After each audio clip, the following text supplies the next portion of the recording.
And welcome. So welcome to the UX Speaker Series, HCDE 521. It is the third week of the quarter, January 20th. So this is our third speaker. And I am just absolutely delighted to introduce Carolyn Gaffney, who is joining us this week. She's currently VP of Product and Chief of Staff to the CEO of LinkedIn. We were talking earlier about how that seems like you have two very big jobs. And previously helped run the LinkedIn product organization. Prior to that, she led the Instagram growth product team and helped reach 1 billion users. That's billion. Before that, she spent 6 years leading product teams at LinkedIn, focusing on lynda.com, the homepage, newsfeed, and SlideShare. She has, as you can tell, really deep experience in consumer technology, as well as apparel, retail, interior design, and digital media. Industry writ large. She's skilled at both idea generation and strategy and tactical execution, which is a killer combination. And just really, it's an absolute honor and pleasure to have you joining us here today. I'm turning the floor over to you. Great. Take it away. Thank you. All right. Let's see, make sure this is sharing. Okay. Can you guys see my presentation? Not yet.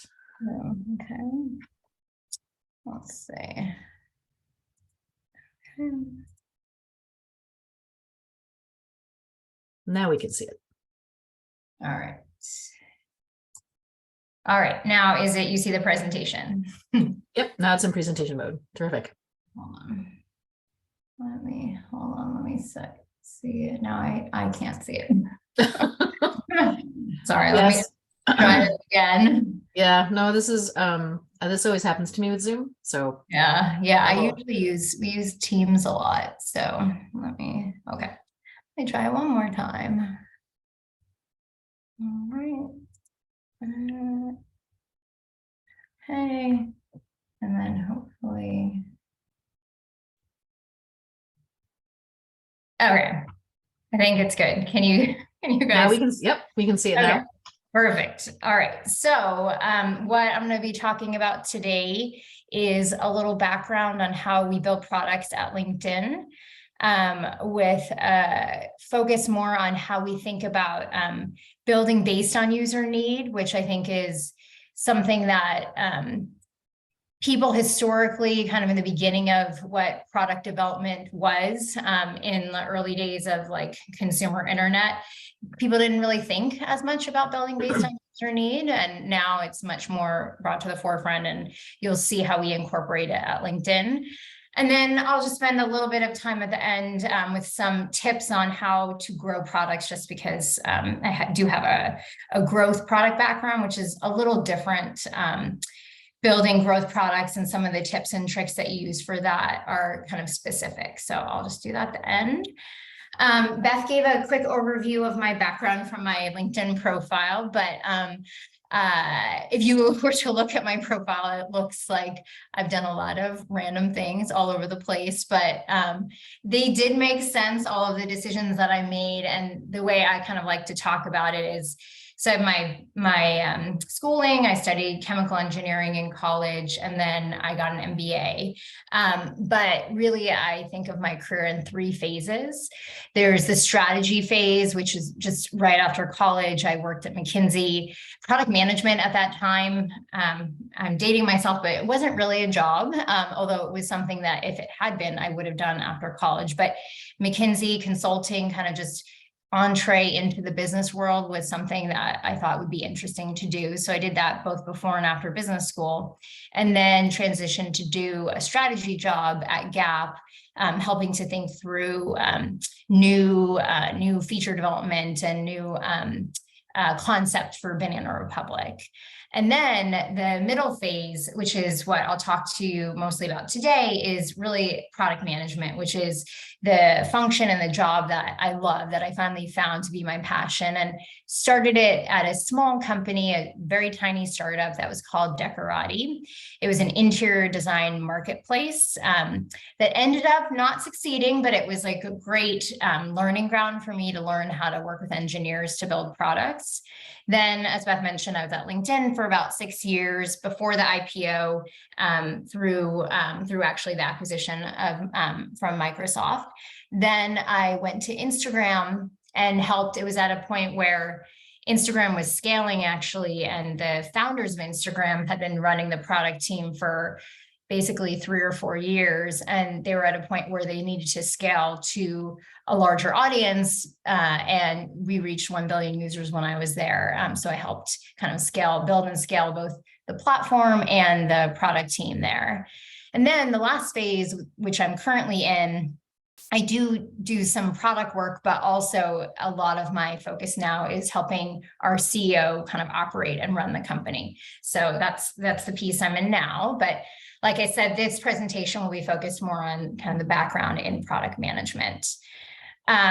So what I thought I would do is start with just giving you a little bit of background on how we think about consumer product development at LinkedIn.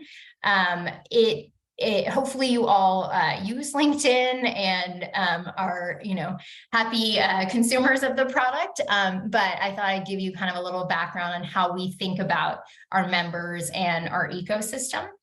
And so you probably know it as that blue app, but really underneath that blue app is actually a lot of activity and data flowing. And so within our ecosystem that we call our economic graph, we have over 870 million members, 60 million companies. We have over 15 million jobs, 40,000 skills, and over 120,000 schools. And so those are all kind of what we call the components or the nodes within the economic graph. And this is it's a global graph. It's also a super vibrant graph, and that updates over 5 million times per minute. With different either data points getting into it or connections being made between those entities. So yes, I don't know if people are always kind of surprised to hear that that's actually such a vibrant graph and moving so quickly. But what I think I'm going to focus on now is really just the node of members, the one piece of the graph who are the people, the actual humans behind, that we design for behind the products. And we're always thinking about, well, who are these people and what are they trying to do? And so we define a set of audiences, what I think some people might call personas, that our members can exhibit on LinkedIn. They can be job seekers. Job seekers are a very typical audience that we serve.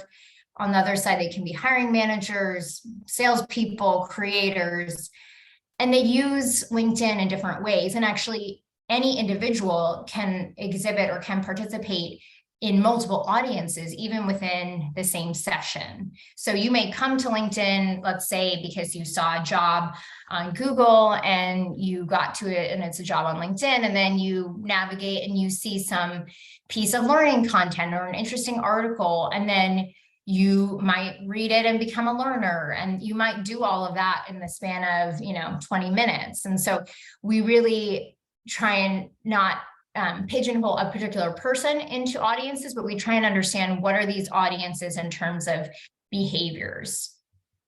And so when we think about creating the value for each of these audience kind of personas, we think about actually connecting particular audiences together to create that opportunity. And that's really aligned with our vision, which is to create economic opportunity for every member of the global workforce.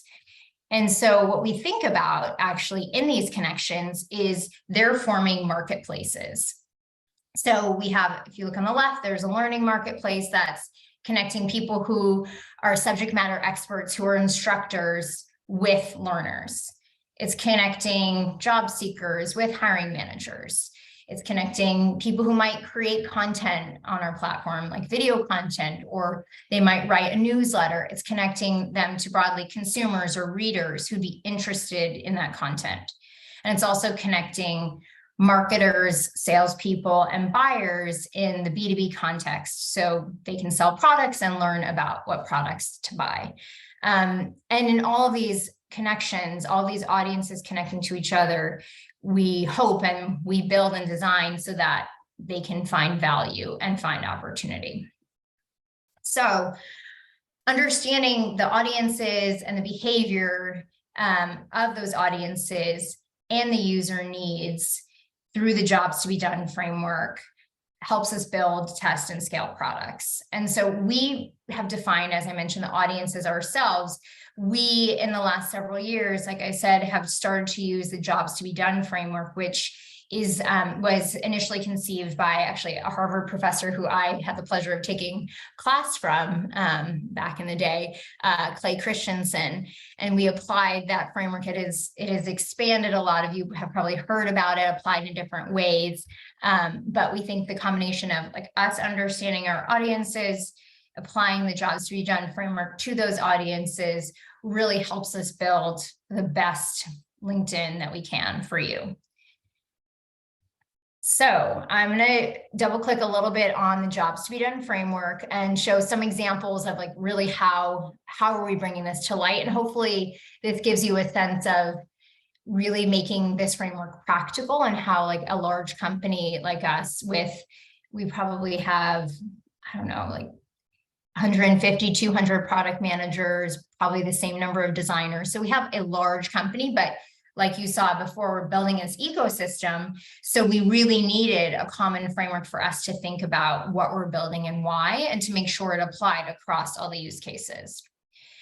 So the reason why we really like the jobs to be done framework is it focuses on value, and it has a combination of both like the functional use case of like, I want to find a job, or I want to sell a product, but also the social and emotional pieces are part of it too. And I think that that additional layer helps you build better products, because it's very easy to build like a very functional, like here's a job listing and here's search, and you can build those things. But if you don't really understand like the nuances behind the user who is looking for the job, you're going to build a pretty basic product. And one thing we always talk about is really people hire products, not products don't have jobs themselves. And so we don't build a product for the product's sake. We build a product for a user. I think it's very easy to stay in your office building in the Bay Area and just be like, oh, I think this product would be great. I think the really important thing that this framework forces us to do is really think about the people. So a key part of this framework that we use is called the opportunity statement template. And this is something we call it this, but this, if you read a lot of Clay Christensen's work or the consulting firms that do this type of work, they use something along these lines, maybe a slightly different format. And so I'll go through a couple of the key components. So we start with as an audience and circumstance. So this is the audience list that I talked about earlier. So like as a job seeker, and then the circumstance provides more context on that particular audience, like maybe their demographic, their situation, their identity. So it could be, I'm a job seeker looking for an entry-level job, or I'm a small business just getting started, or I'm a large business who's looking to sell high volume products, something like that. So it's the combination of the audience and the circumstance. And we use, like I said, that set of audiences from before. Then the next piece is the priority job to be done, which can, like I said, have functional as well as social and emotional dimensions.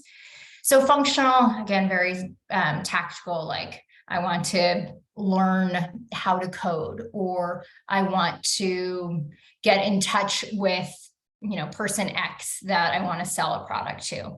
And then the social and emotional layer really helps us solve for or think more about like the context around which they want to do those things. So let's take a job seeker who maybe is switching from another industry or doesn't have a traditional background. It's like their job to be done will be, I want to find a job in another industry, or I want to find a job even though I want to find a job in tech even though I don't have like a 4-year college degree. It provides a little bit more of that like human understanding of what might go into like them thinking through that job to be done and why, and it helps us understand how to build a better product for that social and emotional component of that decision that they're making.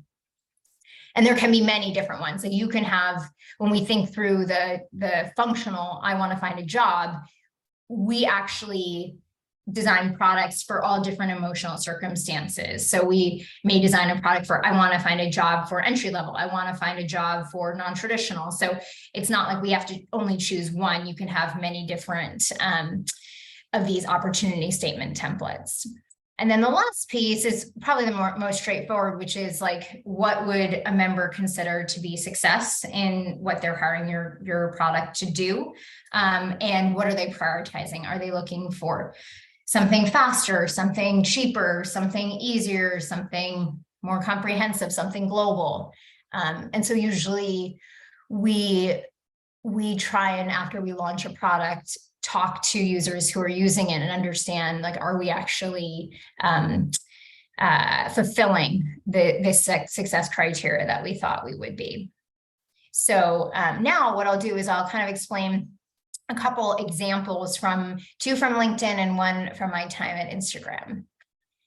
So this first one, actually, I was saying job seeking a lot, but this one is similar to what I talked about before. It was probably top of mind, something we launched very recently, actually.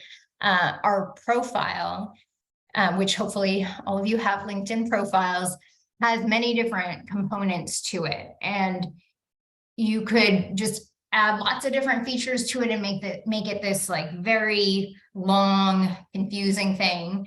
But we try to be very judicious and thoughtful about the types of features that we add to profile. And so in this case, we did a lot of research with job seekers from non-traditional backgrounds. And through that, we realized that they really they were investing in learning and in skill development and in collecting certifications for certain types of skills and roles. And so they wanted to make sure that they could associate their skills with their certifications, because what ends up happening is recruiters will go into LinkedIn and they'll do searches for people with certain skills, or they'll look at applications and see if you have certain skills. And so the ability to make sure that you list your certifications and that you link them to the right skills sets you up for higher chance of getting a job. And so we added that, and we were very careful about making sure skills were an important piece of our profile, and then also linked to the certifications. So that's that one. The second one is more of like a small business example. So as a small business owner who have just gotten started, I have a maybe business to business service. Like, let's say I provide accounting services. I want to be able to have conversations with potential buyers, because oftentimes in these B2B type of purchase decisions, it's not like e-commerce where it's like, oh, okay, click, I'll purchase this accounting service online. What we realized in talking to these small businesses was they often have a lot of conversations offline with people who might call them before they actually acquire these potential buyers as customers. And so we didn't actually have a feature for a business page to converse with a member. And so we, understood that that was actually a very important early step in this funnel of converting a potential buyer to an eventual customer. And it was very important for these small businesses. So we built that, and now we're seeing a huge increase in small businesses actually investing more in the platform because they're able to actually have direct one-to-one conversations with potential people who could become customers.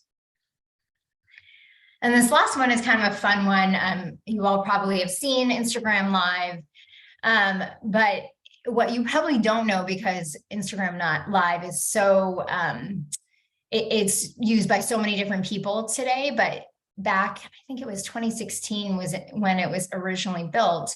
It was actually built with the use case of a teenager sitting at home bored. So especially back then, there weren't as many ways for people for anyone really to communicate synchronously, except using a phone. But teenagers, like, phones were not, like, they didn't really make calls. Maybe they used FaceTime a little bit. But when we did a lot of research on the audience of teenagers at Instagram, and one of the things they said is, I'm just bored at home and I want to be able to have conversations and connect with my friend as if they were kind of in the same room. And I want to have fun. I want to build connection. And so Live came, the functionality of Live came out of that insight. Now, that obviously has expanded to brands trying to sell products on Live. Like the other day, J-Lo going live on some red carpet premiere. People have expanded the use case, but it really was built with the teenagers sitting at home in mind of like, hey, I want to go live. And then, I go live and then other people could see me and then they could do co-lives together. And it really was just built around that initial communication and connection. Which is just that was an interesting historical fact.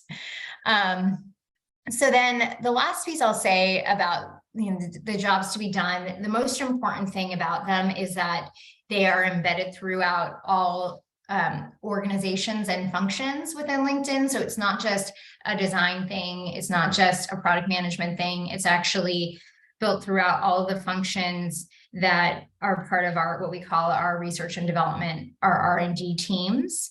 And it starts really with user research, but then the exact phrase, that opportunity statement template, is repeated in product specs, in all communications that we do about product launches, in our product ramps emails that go out to a lot of people, in all the results that we share about how the products are doing. And so it's really embedded, like everyone, you could ask the thousands of people in our R&D organization and everyone will understand what a jobs to be done is. And so that was a really important component of making sure that it took off and it was used in a large organization. And then the last piece I'll talk about right now is more about like when you build, hopefully you identify your audience, you understand their need, you build a really good product. A lot of times, if you already have existing users, if the product is good and it serves the user need, you don't need to do any additional marketing or growth work. However, I would argue you need a couple of growth foundations in place just to ensure that you're not creating barriers for people to discover your amazing product.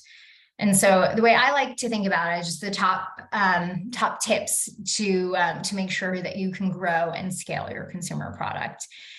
The first one I think people take for granted, and it differs based on geography, but your product needs to be fast. You don't need to build it fast, but when you build it, it needs to load quickly. It needs to load quickly on many different platforms and different circumstances. People will abandon anything that is slow. Even if it's like 3 milliseconds slower, there's zero attention span. So first, it needs to load. Second, simplicity matters. I think hopefully this audience knows that in a lot of design, but I think what ends up happening, especially in R&D orgs like at LinkedIn, there's so much new technology and you can add new features and new new buttons and things very quickly. And so it's very easy for something that started out simply to become complex. And so I think just reducing the cognitive load for your audiences is just key to ensuring that they will continue to use your product. Related to that also is just removing friction. So obviously additional features create friction, but even just things like extra steps or confusing settings. Like actually another example from Instagram was the Instagram privacy setting, and it still is today, is one toggle. It's either you're private or you're public. And there's like a bunch of stuff that comes with being private and a bunch of stuff that comes with being public, but it's so simple. Versus if you look at like Facebook or Google or any of the, I mean, there's thousands of settings, and it's just, and then people don't use them. And so that kind of defeats the purpose. The next one, social proof. This is particularly true within a social network or any product that has people involved.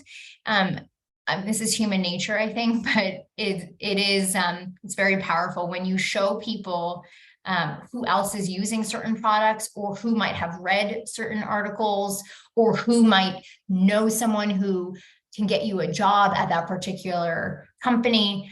That is so much more likely to encourage new users to use your product, because if they see people like them or who have some connection with them using it, they will be much more likely to try it. And then the last piece sounds like pretty obvious. Obviously, you want to suggest personalized content.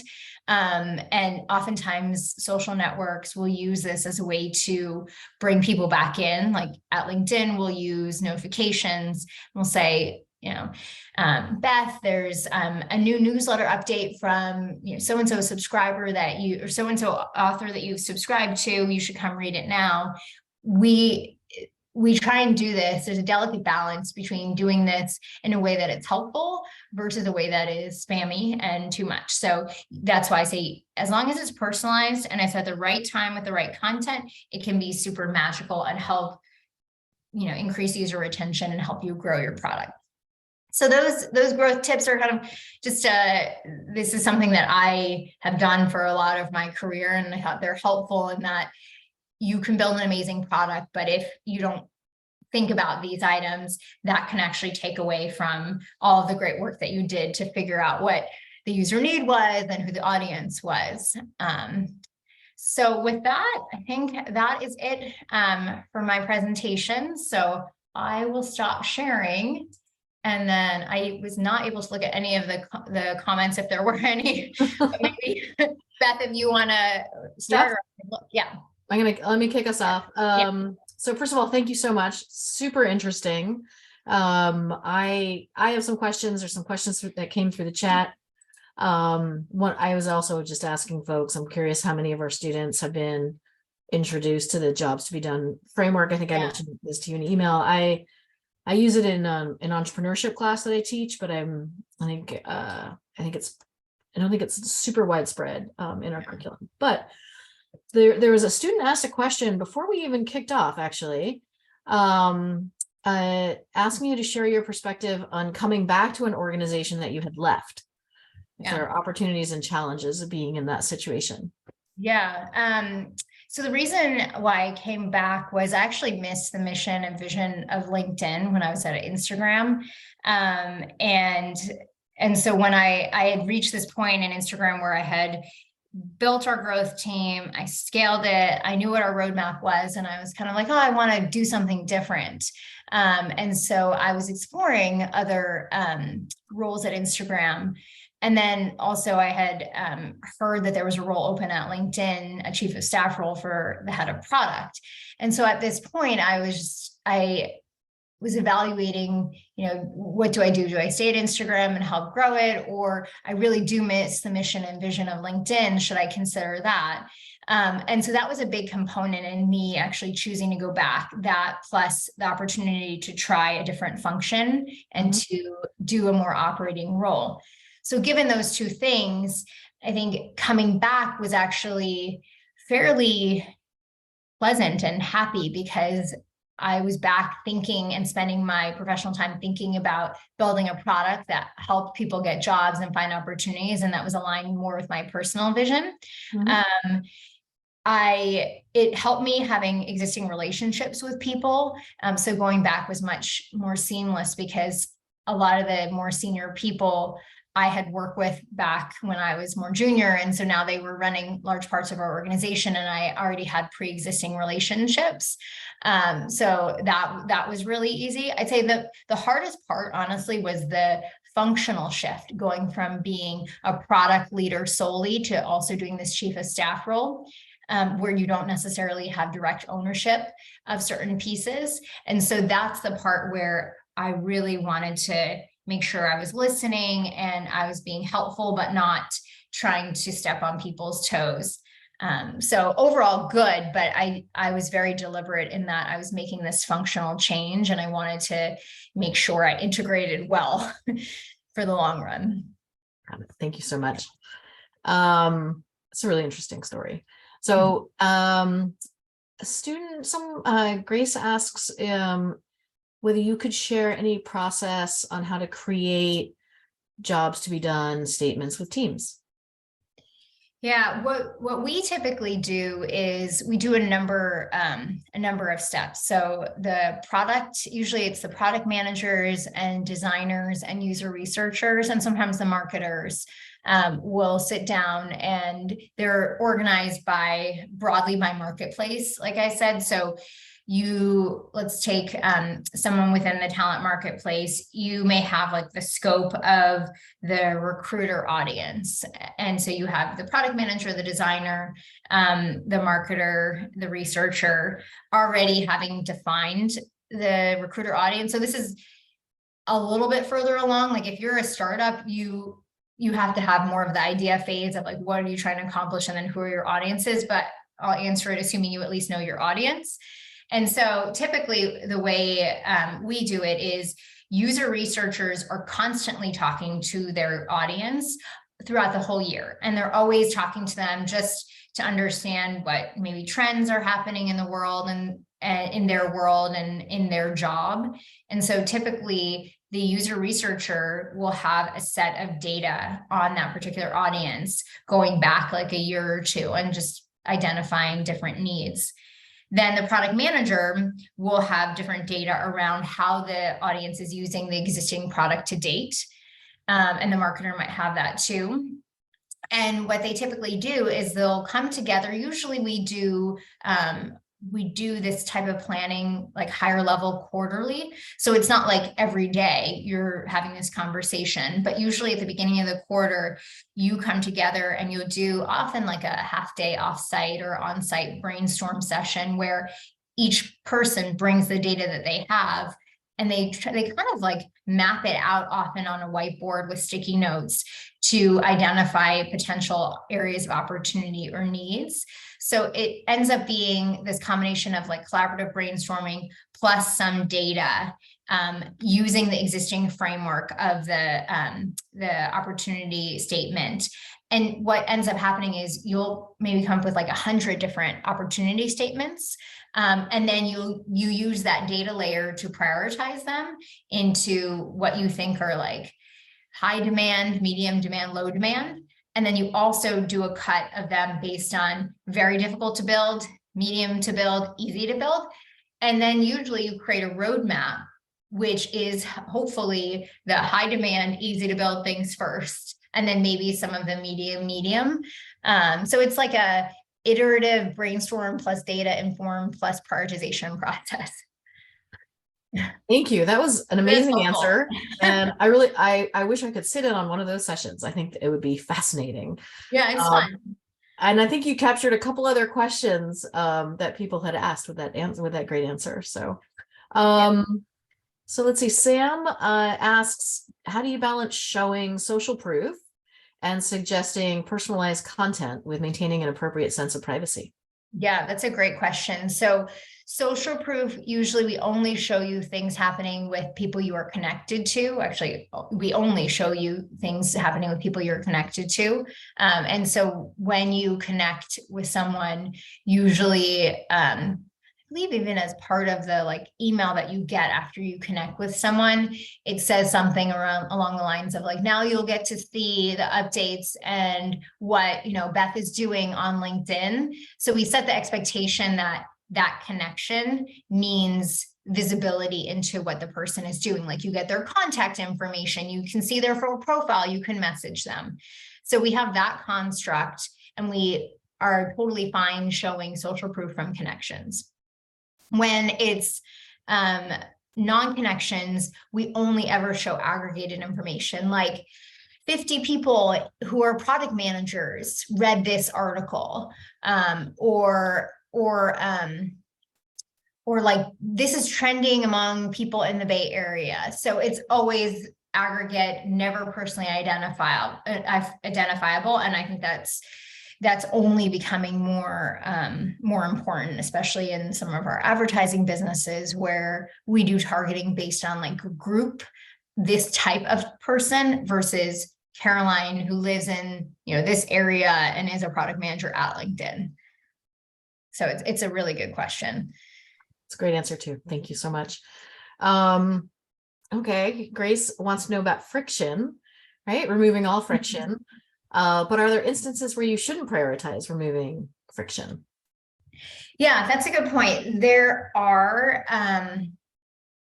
when you always want to think about what the unintended consequences could be, or how people could abuse your product.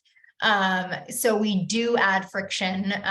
For example, we add some friction to our guest sign-in process to block bots and fake accounts from creating an account. Along those lines, when we have new users sign in and they don't put like a profile picture, or they don't fill any information out, and then they try and buy a subscription or do certain actions, we often found those were fake. So we put in a time frame between when you can create an account with no information and then when you can do certain activities. So that creates friction again to block bad actors. Another example, so it's mostly to block bad actors. Another example, though, is to inform our users, so our members. So we may add in, actually, we do this partially bad actor thing, but on messaging, if we notice that message that you got has like bad words in it, we actually put up a little message that says, please note, like this message might have like inappropriate content in it. You can just exit out and then you don't ever see it. Or other times, the one time I'm thinking about that, it's a good thing is if you're about to publish something on your profile, we ask you, are you sure this is going to go out? Like this is going to become public on your profile. So that also is, again, to help you. But mostly, I'd say a lot of the friction is to block bad actors and unintended consequences. Thank you. And I'll love those specifics. My colleague Leah here, and I have another colleague online, Melissa Ewing, who does a lot of our outreach and partnership building. And I know we are all very heavy LinkedIn users. And all of the things that you're mentioning where you're friction, I was like, oh yeah, those things don't happen. So yay. Good. So Brett has a question here. I'm really curious how you'll answer this. What's a LinkedIn feature that's a favorite of yours that you think could use a little more use? Yes, there is a great question. I love it because they're actually, we need to improve discovery of newsletters. I don't know if you all know, we offer newsletters, and there's a bunch of really interesting content from newsletters. Like, for example, there's this newsletter all about the future of generative AI, which I want to learn about. And it's this guy who's an expert, he's an engineer, and I wouldn't have ever known about him, but then because I work at LinkedIn, I was talking to someone who was like, oh, I follow, his name is Scott something, Scott's newsletter, you should go follow it. Now, I shouldn't have had to talk to someone about that. We have these newsletters, they're just not that discoverable. And I should be able to go and see for my boss or the other product leaders at my company, what are the newsletters they're subscribing to? And then I would get access to so much great content. And so newsletters, we're working on it, but they're just not discoverable. And we don't do a good job of that last piece of pushing personalized newsletter recommendations to me yet, but we will get there. And we're building it into search, and there's just such great content out there. And it's just pains me that it's even difficult for me to find. Well, I will leap ahead to a question that's later in the chat based on where we are here. Someone's asking for any resources, newsletters perhaps, that you might recommend for folks who are looking to develop and grow their skills in product. So there are product management newsletters. I would say, I'm trying to think of ones off the top of my head. I would have to look. I could maybe send you some links. Some of the people, so you can follow a couple things. You can follow the hashtag product management on LinkedIn, and that will give you some content. You can follow, there's a person named Andrew Chen who writes a lot about product management. He was a product manager at Uber, and then now I believe is in venture capital. And I know I follow him, and he writes a lot about product management. There's also I'm gonna +1 Andrew Chen. Yeah, Andrew Chen. Yeah, there's also product, I think it's called Product School, and they do a bunch of lives on LinkedIn, and also I believe podcasts. I can send you, Beth, some of the direct links to these. And so then you can distribute them on, but you can also search for product management as a topic on LinkedIn too, and see. Right now you won't find newsletters, but you will in the future, but you might find more people like Andrew Chen. Okay, so, great. Yeah. Well, if you ever want a user, if you want to find some early users of newsletters focused on product management, my guess is we've got some people here who could insight there. So Nina's got a question about, given the current economic landscape, aka the changing economic landscape and layoffs in tech, are there any ways in which that's impacted how LinkedIn is approaching product strategy, thinking about both midterm as well as long-term future? Yeah, I mean, we definitely pay attention. That's part of just the ongoing research that we do with our members. And what we're seeing because of this is actually it's interesting. There's different pockets of the economy where there's strength and there's pockets of weakness. And so what we try and do is help our members surface them jobs and opportunities in areas that might be growing, that might be that they may not think about, given, like, let's say I was, into, let's say, data science at a tech company, and I was laid off, but all the skills I have around analysis and maybe SQL and other more hard skills could be applied to an analytical role at a healthcare company or in another industry. And so what we try and do is we help surface opportunities that people already have the skills for, but might not recognize. So we do that through personalized job recommendations. You can go in and say, send me job alerts based on this criteria, and you can put in different skills. And so we try and help people there. And then I think the other thing that we try and do is we try and surface learning content. So if people want to upskill or reskill or even just change to a different opportunity, we publish lists of the top in-demand skills based on your region. And then we try as much as possible to match those jobs and skills with learning content. And we make a lot of that content, at least some of it, free.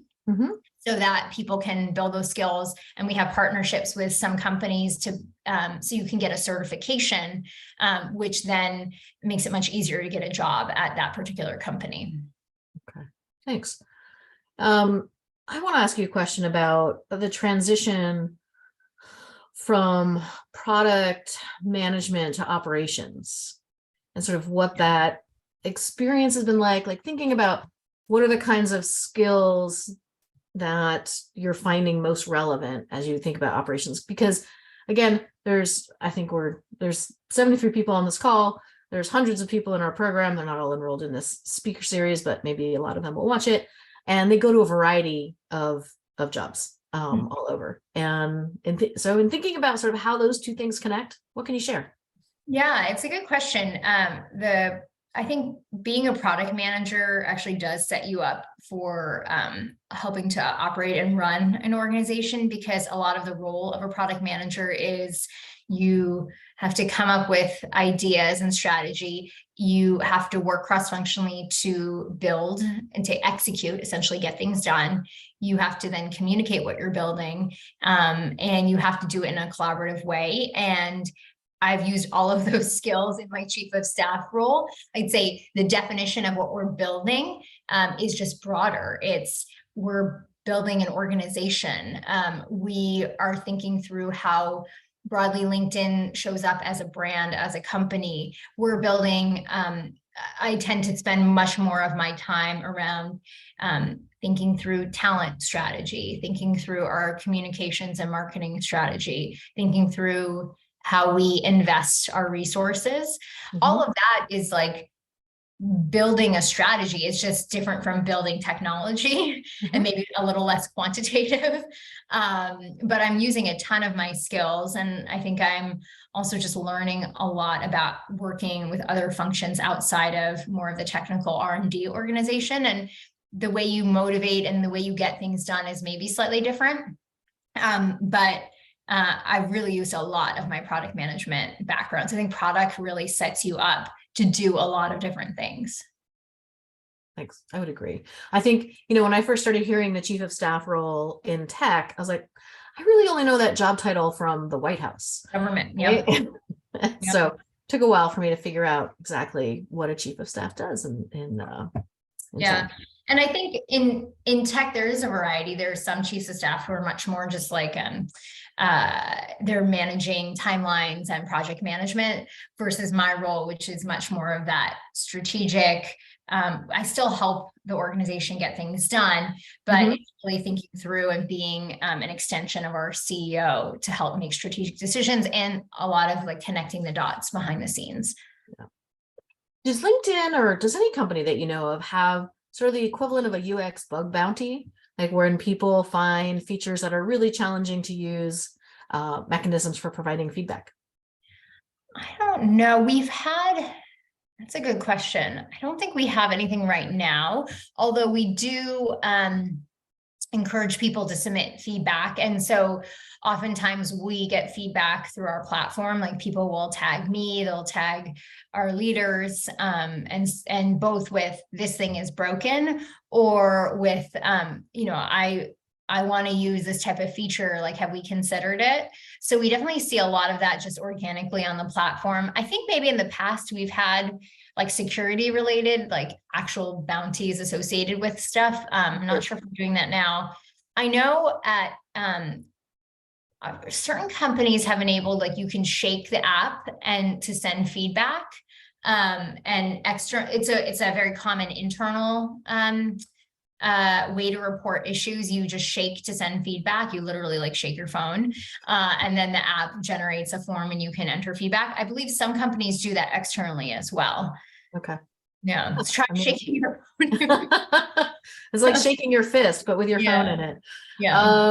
And then let's see, do you have a scalable way? And we're just about time. I'll make this the last question. Do you have a scalable way to ensure good UX throughout the product, like per feature design sign-offs? We do a number of meetings across the team with people who might not be as close to a particular product to get like an external perspective. We do both, I think they're called I don't know if they're called design jams. I know they're called product jams, which are run by the product managers. And then the designers also have an equivalent type of meeting where they're getting feedback from other designers across other parts of the product in order to make sure that we're building the best product. And I mean, I think the good news is we can easily make changes. So if we ship something, and usually we only ship it to like 1 to 5% in the beginning, and we will get feedback in and we can improve our designs over time. So it doesn't ever need to be perfect, because we're not shipping something that's going to sit on a shelf in a store that can't be changed. So we always try and stay agile. And then also another key part of it is the designers work really closely with the engineers when they're building the product. And I think a lot of that interaction, like something that might be on a Figma link, once it becomes live on an engineer's environment, the designer can really improve the interaction there. And so that catches a lot of like the weirdness to ensure that we are building high quality products. And that's a key step, I think. That's it's a large organization. That economic graph that you showed at the beginning, I made a mental note to go back and look at that slide in the recording. Really so interesting. Like I said, many of us I know on this call, as I say to people, I live and die by LinkedIn. So it's great to get a little peek behind the curtain to see what goes into building, maintaining, and growing. I also really appreciate that you included some of your experience building growth products, because it really is, it's different. It's a different kind of journey, if you will. So we are over time. So I'm just going to thank you so much for your willingness to join us, share your expertise. Really fascinating. I had like 12 more questions for you. So maybe we'll cross paths in the future. Thank you again so much on behalf of the whole HCDE community. Thank you for having me.